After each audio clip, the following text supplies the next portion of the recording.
Hello everyone. आज का जो टॉपिक रहेगा आपका वो रहेगा आपका प्रोनाउन के ऊपर क्वेश्चंस जो है हम डिस्कस करने वाले हैं उनके एक्सप्लेनेशंस के साथ। कुछ पॉइंट भी हैं जिनके बारे में हमको बात करनी है आज। ठीक है, तो जो बेसिक प्रोनाउन है, बेसिक्स हैं जो प्रोनाउन के जो कंसेप्ट्स हैं, उनको हम इस वीडियो में डिस्कस करने वाले हैं डिटेल के अंदर। और इससे अगली नेक्स्ट वीडियो जो भी होगी उसके अंदर प्रैक्टिस सेट लेके आएंगे प्रीवियस ईयर एग्जाम के। तो लेक्चर नंबर 1 है आपका प्रोनाउन के ऊपर जो हम डिस्कस करने जा रहे हैं। ठीक है, तो वीडियो को स्टार्ट करने से पहले आपको मैं दो इन्फॉर्मेशन देना चाहता हूँ कि जो अपने चैनल का नाम है वो इंग्लिश एजुकेटर है, इसको सब्सक्राइब करो और इसको शेयर करो भाई। ठीक है, और दूसरा टेलीग्राम चैनल स्टार्ट किया है जिसका नाम है इंग्लिश विद महेश सर।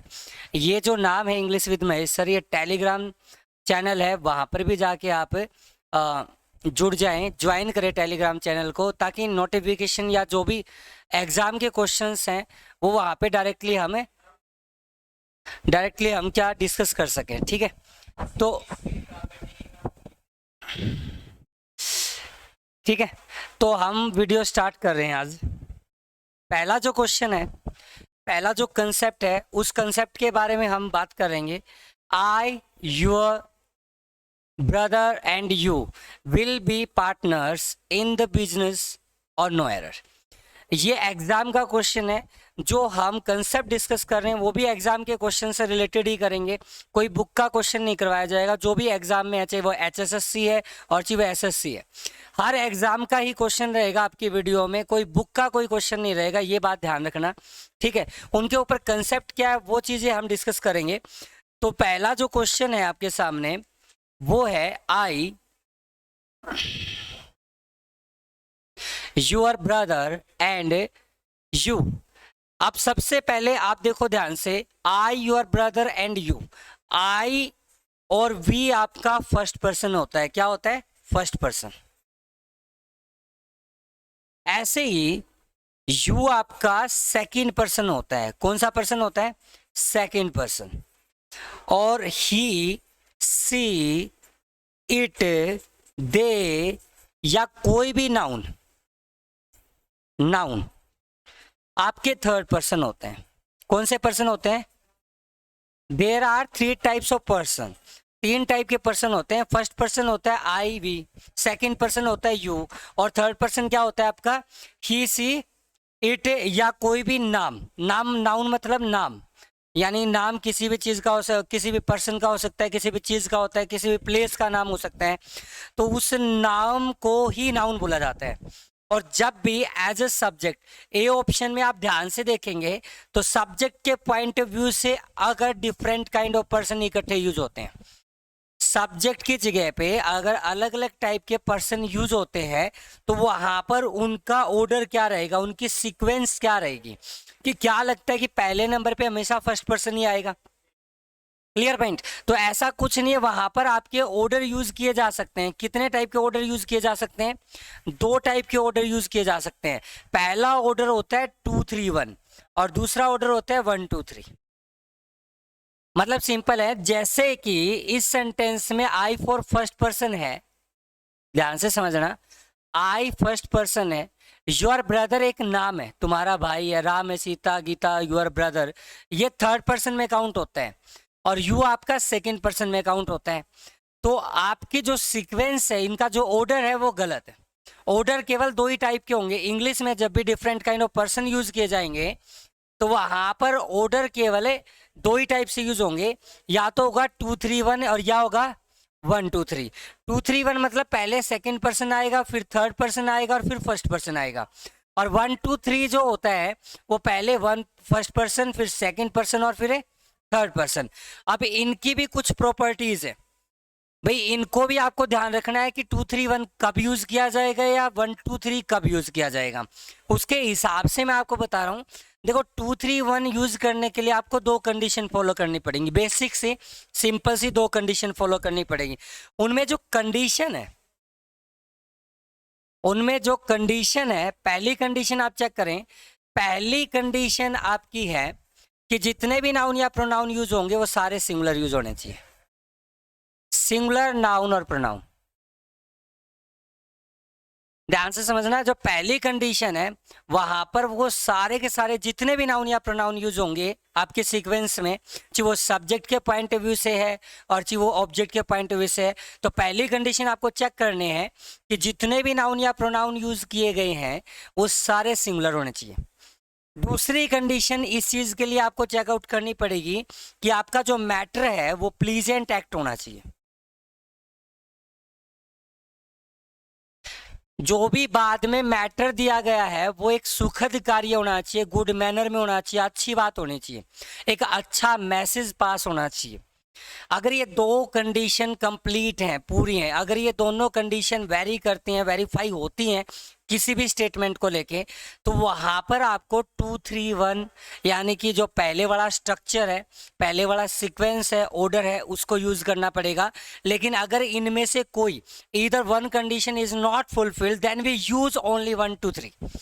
अगर कोई भी कंडीशन, मतलब इसमें से कोई एक कंडीशन भी पूरी नहीं हुई, तो आपको 1 2 3 यूज करना पड़ेगा। क्या यूज करना पड़ेगा? 1 2 3 यूज करना पड़ेगा।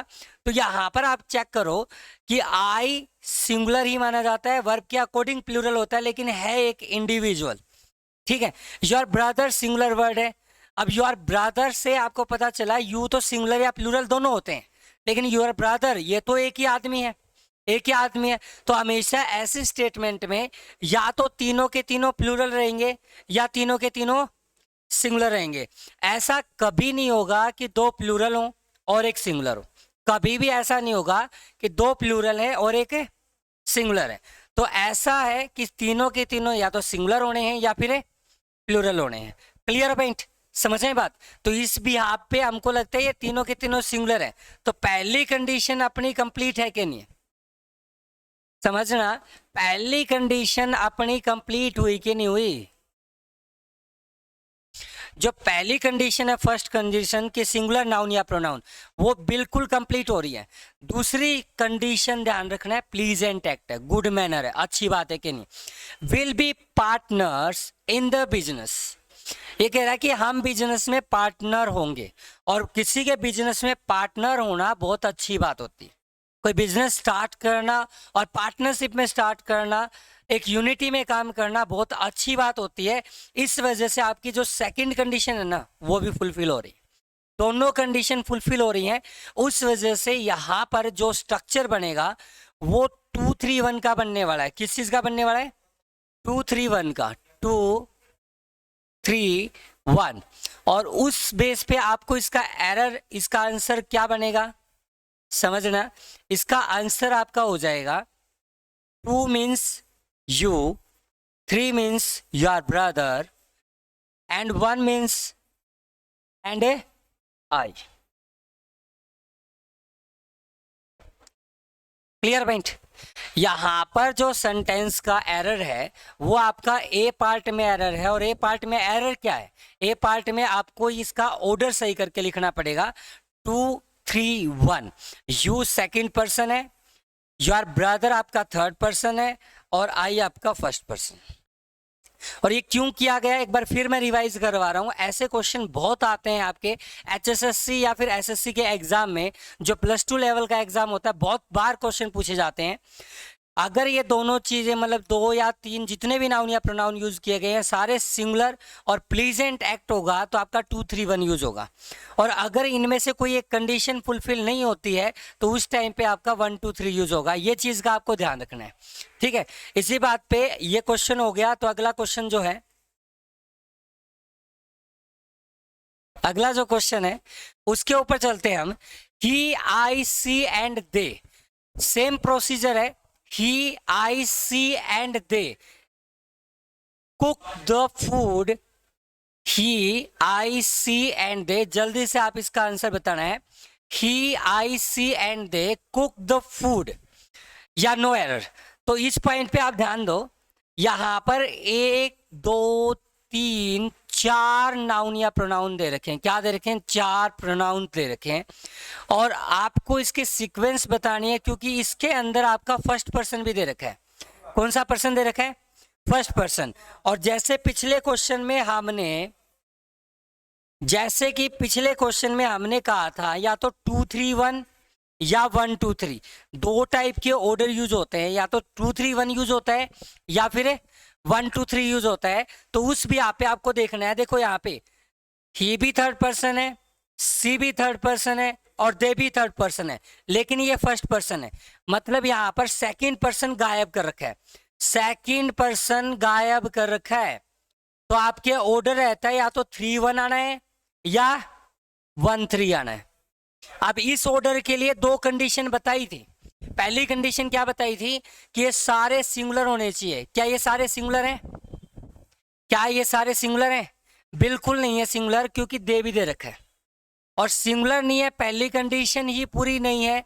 तो उस बिहाफ पे ध्यान रखना है आपको, क्या कि आपका सेकंड कंडीशन पूरा हो या ना हो। तो उसके बिहाफ पे आपका 1 2 3 मतलब 1 3 यूज होगा और यहाँ पर आई जो है वो ही से पहले आ जाएगा। क्या जाना है? आई जो है वो ही से पहले आ जाएगा, शुरुआत में आ जाएगा। आई ही सी एंड दे हो जाएगा। Clear point? Next question. ऐसा ही एक और क्वेश्चन आएगा आपके पास, नहीं सेकंड कंसेप्ट, प्रोनाउन का सेकंड कंसेप्ट पे क्वेश्चन है। It was them against whom finger was raised। यहां पर ध्यान दो, इट वॉज देम। तो ये जो आपकी बेसिक एरर है वो किस बेस के ऊपर है? ध्यान से समझो। वॉज जो सेकंड कंसेप्ट आपका प्रोनाउन है, जो आपको ध्यान रख के चलना है कि ऐसे क्वेश्चन भी कई बार पूछे जाते हैं। तो ये जो है वो है टू बी की फॉर्म। भाई वॉज क्या आपका? टू बी की फॉर्म है। वॉज क्या है? टू बी की फॉर्म, जिसके अंदर आता है is am are, was, were, be या बीन। जो टू बी की फॉर्म है वो होती है is am are, was, were या बी और बीन। इनके बाद जब भी कोई नाउन या प्रोनाउन आएगा, इनके बाद जब भी कोई नाउन या प्रोनाउन आता है, वो काम करता है सब्जेक्ट कॉम्प्लीमेंट के हिसाब से। उसका क्या नाम होता है? क्या काम करता है वो? Subject complement. और सब्जेक्ट कॉम्प्लीमेंट केवल एंड केवल सब्जेक्टिव केस में होता है। कौन से केस में होता है? सब्जेक्टिव केस में। मैं एक बार फिर बता रहा हूं आपको, जो टू बी की फॉर्म होती है इज एम आर, वाज, वर, अगर उनके तुरंत बाद आपको क्या दे रखा है? उनके तुरंत बाद आपको कोई भी नाउन या प्रोनाउन दे रखा है, तो वो नाउन या प्रोनाउन सब्जेक्ट कॉम्प्लीमेंट के हिसाब से आता है, सब्जेक्ट कॉम्प्लीमेंट का काम करता है और उस वजह से वो सब्जेक्टिव केस में यूज होता है। तो यहाँ पर जो एरर थी वो आएगा दे। क्या आ जाएगा? दे। बात समझ में कुछ? तो क्वेश्चन बन जाएगा it was they against whom finger was raised. Clear point? मैं एक बार फिर बता रहा हूं आपको, देखो नाउन या प्रोनाउन कोई भी टू बी की फॉर्म, टू बी की फॉर्म क्या होती है? जल्दी से मेरे साथ रिपीट करें। टू बी की फॉर्म होती है is, am, are, was, were, be और बीन। अगर उनके तुरंत बाद कभी भी कोई भी नाउन या प्रोनाउन मिले, तो पिछली वीडियो में बताया था ना केस कितने टाइप के होते हैं, सब्जेक्टिव केस होता है या ऑब्जेक्टिव केस होता है। तो ध्यान रखना है आपको, टू बी की फॉर्म के बाद जो भी नाउन या प्रोनाउन यूज होते हैं, जो भी नाउन या प्रोनाउन यूज किए जाते हैं, तो वो केवल एंड केवल सब्जेक्टिव केस के होते हैं। कौन से केस के होते हैं? सब्जेक्टिव केस के होते हैं। ठीक है, तो दैम जो है वो दे का ऑब्जेक्टिव केस है। दे आपका सब्जेक्ट है तो दैम क्या आपका? ऑब्जेक्ट है। तो आप दैम यूज नहीं कर सकते, यहाँ पे क्या यूज करना पड़ेगा आपको? दे यूज करना पड़ेगा। तो जो एरर है यहाँ पे वो क्या आ जाएगी? दे आ जाएगी। Clear point? अगला क्वेश्चन चले। तो नेक्स्ट क्वेश्चन जो है आपके सामने,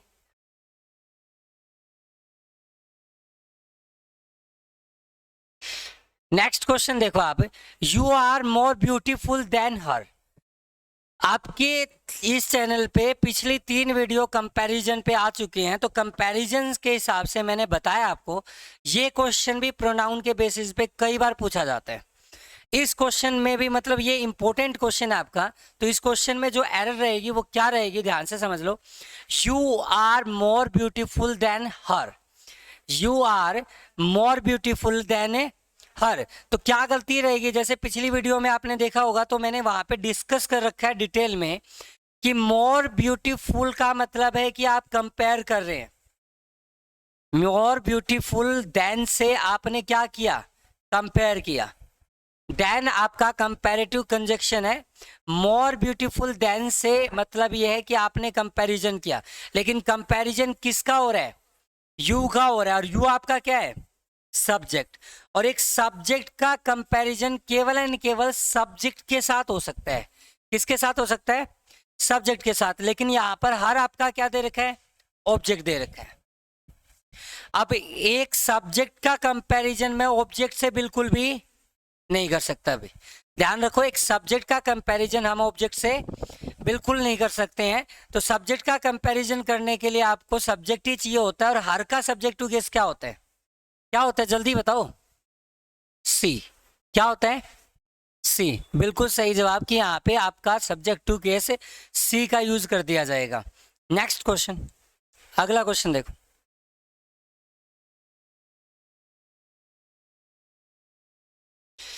I could hardly believe it, but I found their tallest player. I found their tallest player was shorter than I. ये भी आपका क्वेश्चन उन्हीं वीडियो में डिस्कस किया गया था, तो ध्यान दें आप। मैंने कहा कि आई कुड हार्डली, मैं मुश्किल से ही विश्वास कर सकता हूं इस बात पे कि आई फाउंड, मैंने पाया उनके टोलेस्ट प्लेयर को, उनके सबसे लंबे प्लेयर को, उनके सबसे लंबे प्लेयर्स को, वो शॉर्टर देन, जो उनकी टीम में सबसे लंबा प्लेयर था ना, वो मुझसे शॉर्ट था, मुझसे कम हाइट थी उसकी। तो आप ध्यान दें कि their tallest player is shorter than, वो शॉर्टर देन ने कंपेयर करने का आपको बता दिया कि यहाँ पर कंपेयर किया जा रहा है, लेकिन कंपेयर किसका किया जा रहा है ये आपको समझना है। यहाँ पे किसका किया जा रहा है, टोलेस्ट प्लेयर का।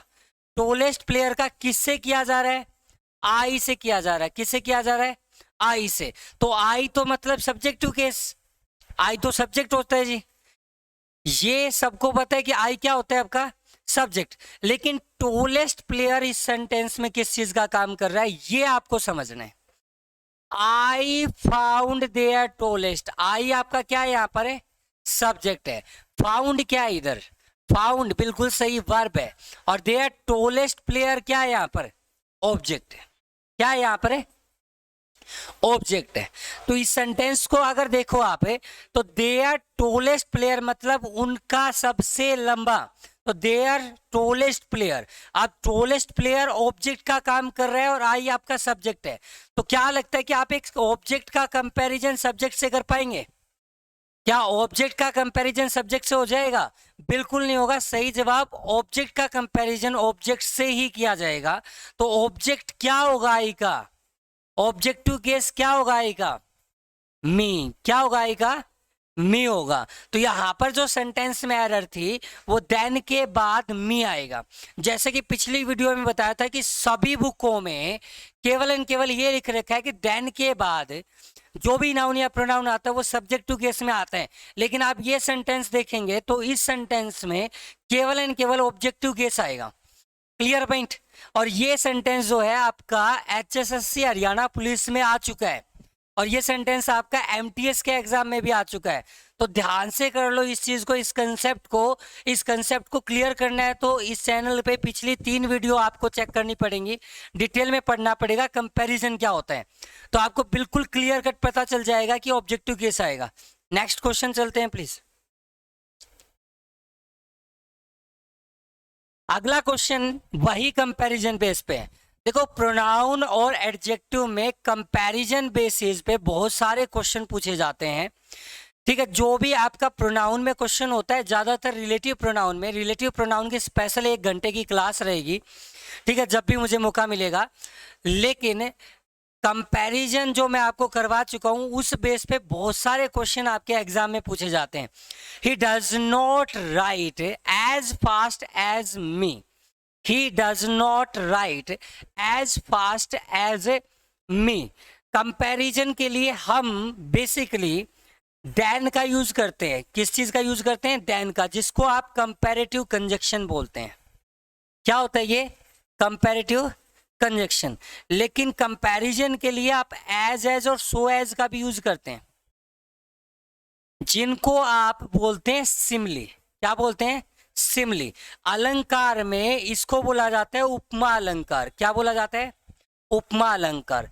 जब कभी दो पर्सन की सिमिलर क्वालिटी के बीच में कंपैरिजन किया जाए, सिमिलर क्वालिटी के बीच में, क्लियर पॉइंट। हालांकि दोनों पर्सन में क्वालिटी सिमिलर है, फिर भी आप कंपेयर करना चाहो तो उसके लिए आपको सिमिली का यूज करना पड़ता है, उसके लिए आपको एज या सो एज का पेयर का यूज करना पड़ता है।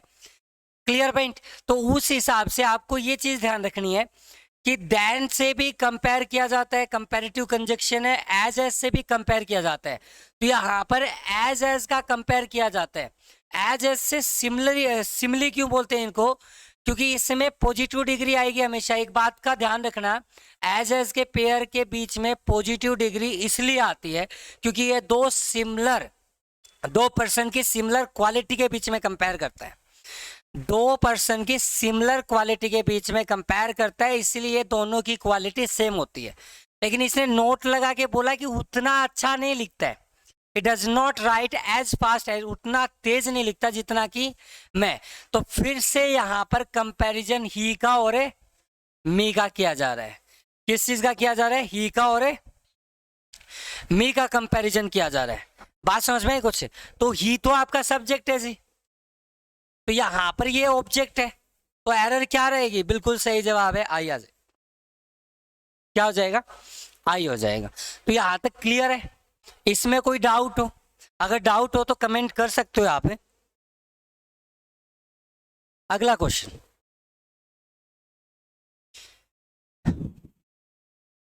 Next question, I shall avail of this opportunity to meet you there. I shall avail of this opportunity to meet you there। तो इस सेंटेंस में ध्यान से समझना क्या गलती है।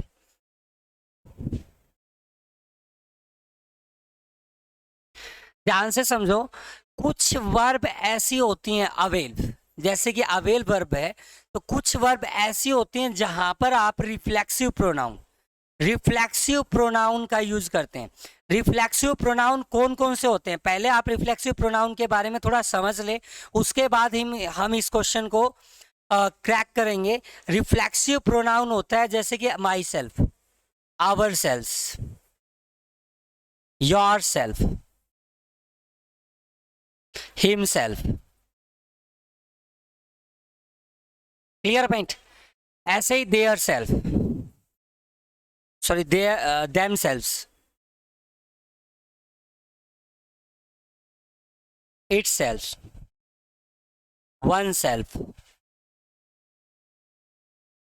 आपके रिफ्लेक्सिव प्रोनाउन होते हैं ये। अब रिफ्लेक्सिव प्रोनाउन का कंसेप्ट क्या है? क्या होता है रिफ्लेक्सिव प्रोनाउन? रिफ्लेक्सिव बनाए रिफ्लेक्शन से। किस चीज से बनाए? रिफ्लेक्शन वर्ड से, कि कोई भी चीज आपको हिट करके वापस रिफ्लेक्ट हो जाए। मतलब सिंपल है कि अगर समझा जाए तो पॉइंट समझना आप, कि कोई भी चीज जो है ये आपका subject plus verb plus object जो स्ट्रक्चर होता है, कि सब्जेक्ट का असर वर्ब पे पड़ता है, वर्ब का असर ऑब्जेक्ट पे पड़ता है, सब्जेक्ट का असर वर्ब पे पड़ता है, वर्ब का असर ऑब्जेक्ट पे पड़ता है। जैसे मान लो मैंने कहा राम किल्ड रावण, राम किल्ड रावण, राम ने मारा, किसको मारा? तो राम का पूरा असर, पूरा फोकस किल वर्ब के ऊपर है, और मारा कौन गया है? तो किल वर्ब का इफेक्ट किस पे पड़ा है? रावण पे पड़ा है। Clear point? किल वर्ब का इफेक्ट किसके ऊपर पड़ा है? रावण पे। तो कई बार हमको क्या होता है कि इस वर्ब का इफेक्ट हम किसी दूसरे पर्सन पे ना डाल के सब्जेक्ट के ऊपर रिफ्लेक्ट करना चाहे, सब्जेक्ट के ऊपर रिफ्लेक्ट करना चाहें, तो उसके लिए हमें रिफ्लेक्सिव प्रोनाउन की जरूरत होती है। राम किल्ड हिमसेल्फ, सब्जेक्ट का रिफ्लेक्सिव प्रोनाउन, कि वर्ब का इफेक्ट इनडायरेक्टली आप सब्जेक्ट के ऊपर ही रिफ्लेक्ट करोगे, तो उसके लिए हमें रिफ्लेक्सिव प्रोनाउन की जरूरत पड़ेगी। तो ये होता क्यों है, क्यों किया जाता है, क्या होता है, ये आपको मैं बता चुका हूं। लेकिन वजह क्या होती है इसको करने की कुछ ऐसी वर्ब्स होती हैं, ध्यान रखें, कुछ ऐसी वर्ब होती हैं जैसे कि ही इंजॉयड। अगर स्टेटमेंट में ये लिखूं ही इंजॉयड, तो क्या ये स्टेटमेंट वर्थलेस है? क्या ये स्टेटमेंट मीनिंगफुल है? क्या ये स्टेटमेंट कंप्लीट है?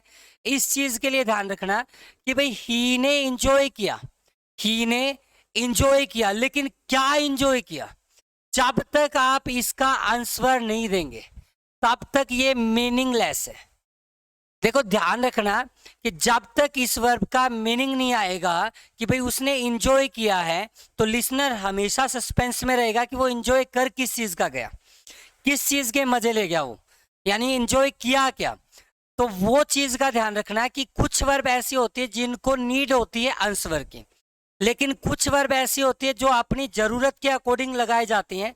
सपोज करो मैंने कहा ही किल्ड, उसने जान से मार डाला, तो मुझे सोचने की जरूरत नहीं है उसने कहीं ना कहीं किसी न किसी का मर्डर किया है, या तो किसी पर्सन का या किसी एनिमल का, तो ये किया है उसने मर्डर, तो इसके आंसर की मुझे जरूरत नहीं है, जल्दी से उसको पकड़ लो, पनिश करो, बस बात खत्म, क्लियर पॉइंट। लेकिन मेरी जरूरत ये है कि अगर मान लो मैं उसको खुद को मारना चाहूं कि उसने खुद को ही किल कर लिया, तो मैं ये लगा सकता हूं, ये भी ठीक है और ये भी ठीक है। लेकिन इंजॉय वर्ब का मीनिंग चाहिए लिसनर को, इंजॉय वर्ब का आंसर चाहिए। कुछ वर्ब ऐसी होती हैं जो अपने आंसर के लिए क्या होते हैं, मतलब जरूरी होता है, मैंडेटरी होता है उनका आंसर करना। अगर वो आंसर नहीं किया तो वो वर्ब इनकम्प्लीट होती हैं। क्या होती हैं वो वर्ब? इनकम्प्लीट होते हैं। उन वर्ब को आप खाली नहीं छोड़ सकते, उन वर्ब का मीनिंग देने के लिए आपको वहां पे रिफ्लेक्सिव प्रोनाउन लगाना पड़ेगा। आप रिफ्लेक्सिव प्रोनाउन लगा के वहां पर मीनिंग को सस्पेंस में मत डालें, ये स्टेटमेंट बिल्कुल गलत है। ही इंजॉयड, ठीक है, बिल्कुल गलत है। और क्वेश्चन बनेगा आपका ही इंजॉयड हिमसेल्फ। तो जैसा कि क्वेश्चन में आ रखा है कि आई सेल अवेल, तो अवेल भी ऐसी ही वर्ब है आपके पास, अवेल भी ऐसी ही वर्ब है जिसके साथ रिफ्लेक्सिव प्रोनाउन का यूज होना मैंडेटरी है, क्लियर। और किसका रिफ्लेक्सिव प्रोनाउन यूज होगा? सब्जेक्ट का, क्योंकि असर तो सब्जेक्ट के ऊपर डालना है, तो सब्जेक्ट के ऊपर असर डालना है, तो सब्जेक्ट का reflexive pronoun my self A option में यूज हो जाएगा। तो एरर कहाँ है यहाँ पे? ए ऑप्शन में है। अगले क्वेश्चन में ये कुछ वर्ब हैं जिनके बारे में मैंने डिस्कस किया, अभी रिफ्लेक्सिव प्रोनाउन यूज होना है, जैसे कि इंजॉय है, सॉरी जैसे कि इंजॉय है, अवेल है, अडोप्ट है, absent, avenge, acquit, resign, apply, adjust, reconcile, pride और इंट्रोड्यूस। इन वर्ब के साथ आपका रिफ्लेक्सिव प्रोनाउन यूज किया जाता है। इन वर्ब को आपको मेमोराइज रखना है, याद रखना है कि इन वर्ब के बाद जब भी आप HSSC या SSC की क्लास या एग्जाम दोगे आप, तो उन वर्ब में आपको ध्यान रखना है, क्या किस चीज का ध्यान रखना है कि ये वर्ब ऐसी हैं जिनके साथ आप डायरेक्टली यूज कर सकते हैं रिफ्लेक्सिव प्रोनाउन, क्लियर पॉइंट। तो आज की क्लास में मैं केवल इतना ही कराऊंगा, अगली वीडियो लेके आऊंगा आपको मैं, आपके साथ बहुत जल्द आऊंगा आपके साथ, मतलब आज आपकी ये रिफ्लेक्सिव प्रोनाउन की क्लास है, तो नेक्स्ट वीडियो कल ही आने वाली है। तो नेक्स्ट जो भी प्रोनाउन होगा उस पर हम वीडियो लेके आएंगे, और उसके लिए आप चैनल को सब्सक्राइब कर दें। मैं फिर बता रहा हूँ, चैनल का जो नाम है वो इंग्लिश एजुकेटर के नाम से है, और आपका टेलीग्राम चैनल का नाम है, वहाँ पे जुड़ लीजिए कुछ PDF वगैरह के लिए, एक्स्ट्रा क्वेश्चन के लिए, एक्स्ट्रा ड्रिल के लिए। तो ये आपका टेलीग्राम चैनल है, टेलीग्राम चैनल में आपको सब्सक्राइब करना है इंग्लिश विद महेश सर, या फिर इस वीडियो के नीचे डिस्क्रिप्शन में आपका लिंक मिल जाएगा, तो वहाँ पे जाके आप कर सकते हैं, आप ये लिंक पे सब्सक्राइब कर सकते हैं। तो आज की वीडियो के लिए थैंक यू, धन्यवाद।